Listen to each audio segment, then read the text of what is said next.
Coba kalian gimana pendapatnya tentang jam ini? Dalam beberapa detik ini, gue minta kalian memutuskan bagaimana jam ini apakah bagus, apakah jelek, atau aneh. Halo guys, ketemu lagi bersama gue Andrew di channel Bezel Time pastinya. Jam yang tadi itu adalah milik temen gue. Jadi beliau mau titip ke gue buat jual. Jadi gue mau bikin review dulu di video ini pastinya. Nah entah kenapa ya temen gue itu suka beli-beli jam gitu baru. Maksud gue bukan temen guanya sih, tapi keluarganya, mungkin papahnya ya. Jadi suka beli-beli jam gitu beberapa gitu, tapi nggak dipakai gitu. Terus akhirnya sekarang mau dijual-jualin. Ada 3 yang mau dititip jual ke gua. Ini yang kedua kan yang mau gua review. Yang pertama udah gua review. Terus masih ada yang ketiga gitu. Menurut gua sih jamnya bagus ya, desainnya unik gitu. Demikian pula kata istri gua juga, dia suka jamnya bagus gitu. Nah gimana menurut kalian nih? Silahkan tulis di komen ya, bagaimana secara desain gitu. Movementnya itu bermovement kinetik guys, jadi sama dengan yang gue bahas kemarin. Movement kinetik, kemudian statusnya dia new old stock NOS, dan sekarang baterainya sudah habis. Kita lihat jarum detiknya harusnya dia bergerak setiap 2 detik ya, jadi ini menggunakan rotor. Tuh. Ya, jarum detiknya di sub dial kecil.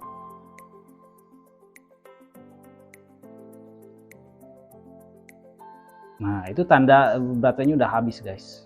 Nah, ini ada tag-nya ya. Jadi kondisinya new old stock with tag. Oke, sekarang kita langsung lihat review pada dialnya ya guys. Oke, kita lihat dari paling tepian dari dial itu ada rehaut.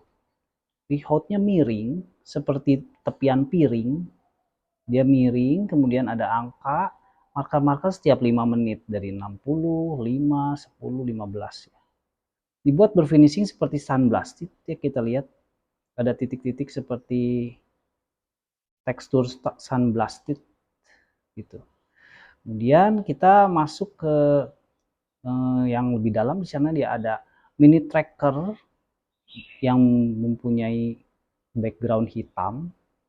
Kemudian ada garis-garis 1 menit itu dibagi 5 lagi sama dia, jadi begitu kecil ya, begitu rapat. Ini seperti rel kereta api ya guys. Bayangkan kalau ada kereta api mini bisa berjalan di sana. Ya, itu dibuat sangat rapat, sangat rapih, finishingnya sangat detail sekali ya. Kemudian masuk lagi ke bagian dial yang berwarna silver yang di finishing brush dengan sangat halus dan sangat bagus finishingnya. Di dekat angka 60 itu ada tulisan Artura. Dia merupakan tipe dari Seiko ini ya guys. Oke, kemudian masuk ke tengah bagian dial itu ada 3 sub dial. Yang paling kecil itu sub dial detik, di finishing dengan sunburst. Kita lihat kalau dibesarkan ya, itu ada seperti tekstur guilloche namanya ya. Dia ada finishing sunburstnya. Sedangkan di sebelah kanan itu dia dibuat agak polos. Dia sebenarnya iya agak polos, warnanya putih. Putih keabu-abuan juga sih. Tapi tanpa sunburst ya guys. Di situ ada 45 menit minute counter chronograph. Kemudian finishing di tepian kedua subdial ini adalah polish. Dia ada polish mengkilap di tepian ininya. Ini sangat kecil guys dan sangat rapih, lihat, bayangkan. Luar biasa, finishingnya sangat bagus. Kedua-duanya dilengkapi dengan dolphin hands berwarna biru gelap ya. Sama dengan jarum chronograph yang mengacu ke angka 60 juga berwarna biru gelap. Ini sayang karena baterainya habis, gue nggak bisa operasiin ya. Jadi ini puser start, kemudian stop, kemudian ini reset. Kita dengar bunyinya ya guys. Kita dengar bunyinya.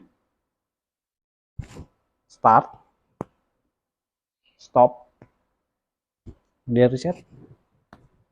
Nah, itu ya guys bunyinya. Oke, Kita akan bahas ke subdial yang paling besar ya guys, yaitu penanda waktu utama. Di sini finishingnya dan desainnya advance banget kalau menurut gua. Jadi dia penunjuk waktu utama, ada border warna hitam dan border warna silver. Yang hitam itu diberi penanda setiap 5 menit, kombinasi antara kerucut dan titik putih di antara setiap marker 5 menit ya. Di bagian abu-abu di sana ada minute tracker setiap 1 menit. Oke. Masuk lagi ke dalam dial. Di sini kita lihat ada finishing seperti garis-garis guillotine lagi. Dan ini finishingnya sunburst guys, sama dengan yang subdial detik ini. Sama sunburst.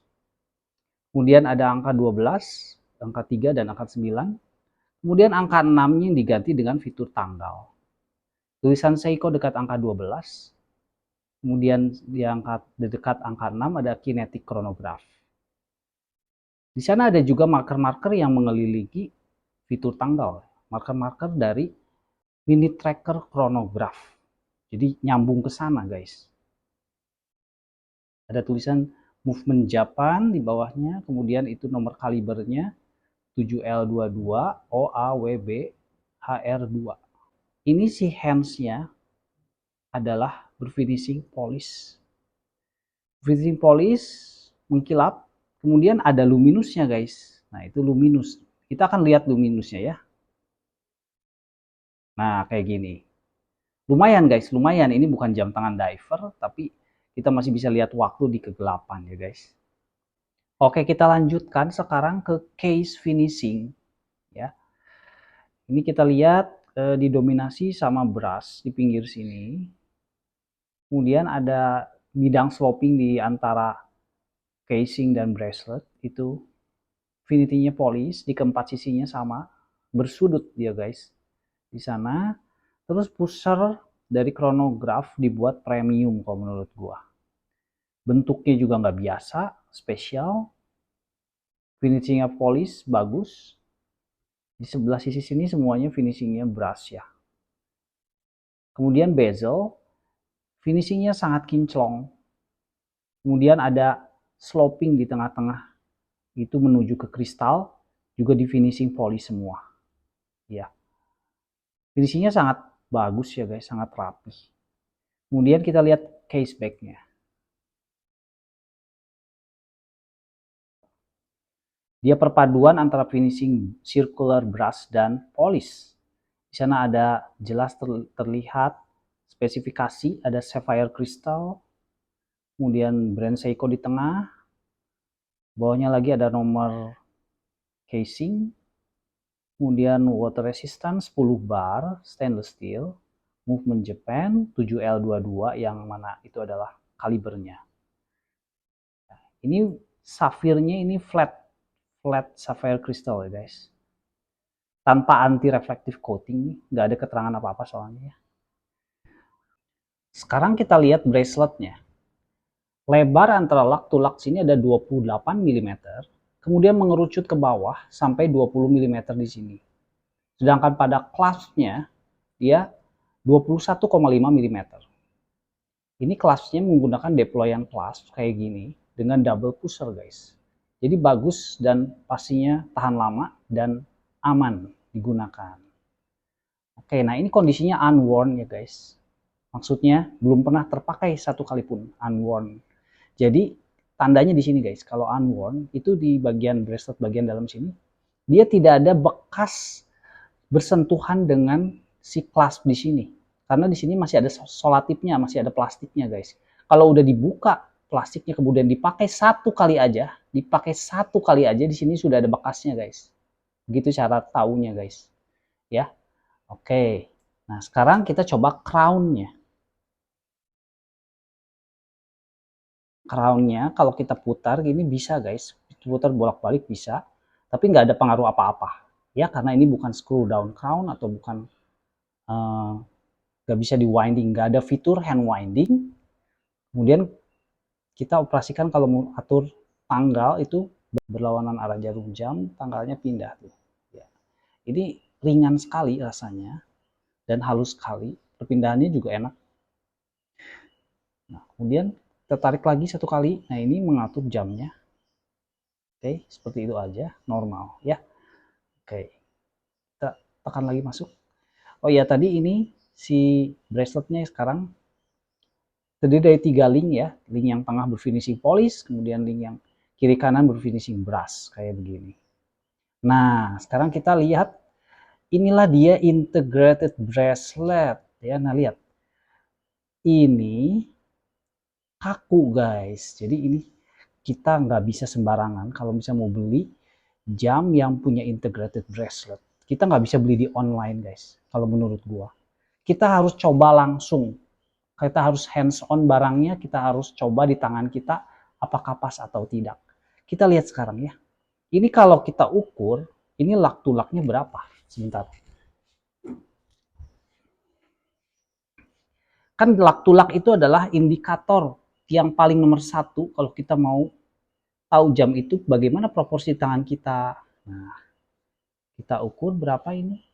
46 mm saja. Ini kecil guys, kecil.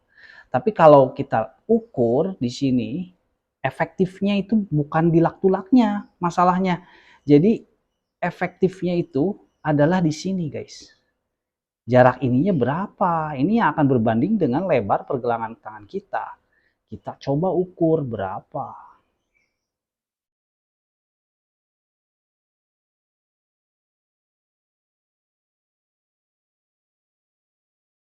Nah, kira-kira segini lah ya.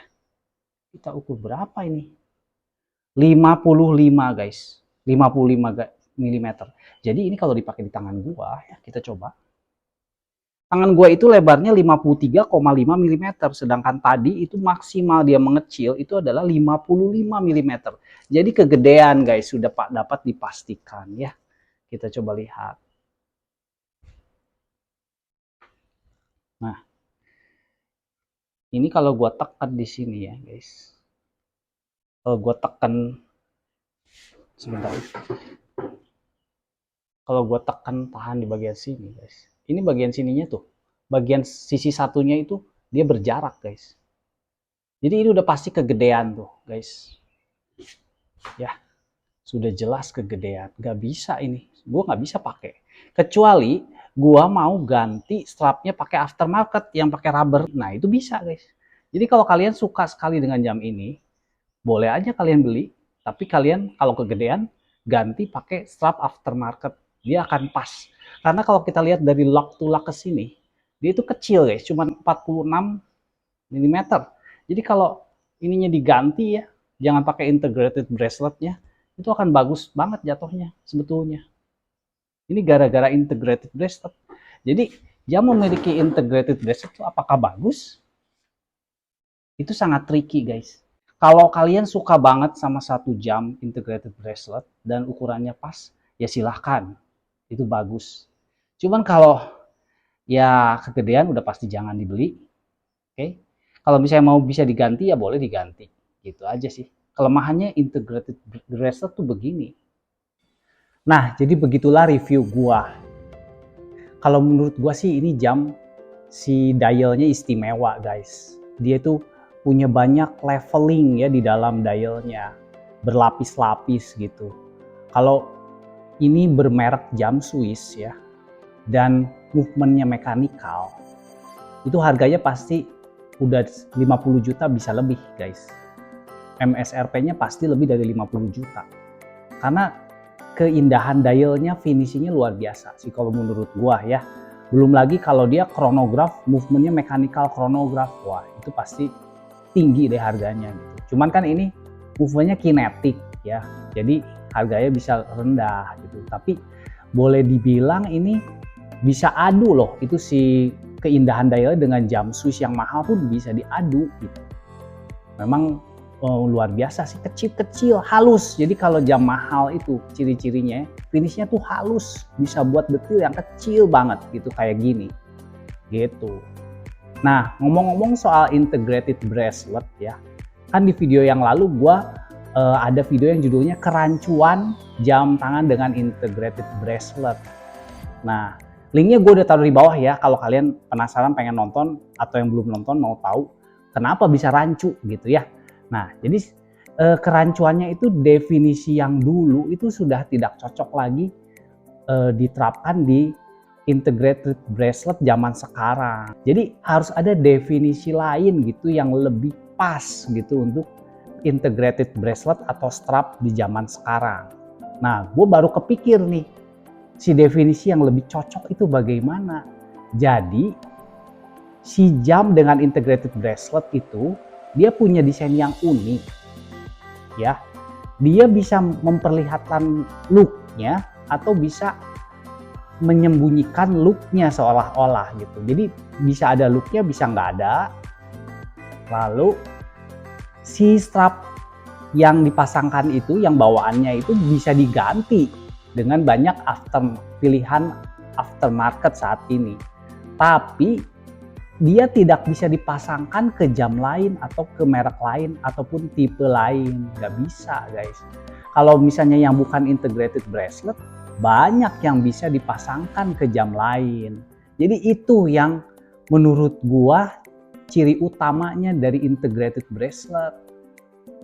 Oke guys, sebelum gua tutup ya, barangkali siapa tahu ada yang minat dengan jam tadi, kalian boleh kontak gua, WA-nya ada di bawah, deskripsi lengkap juga ada di bawah.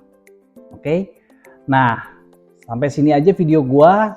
Silahkan like dan subscribe bagi yang belum ya. Sampai ketemu di video-video mendatang. Bye.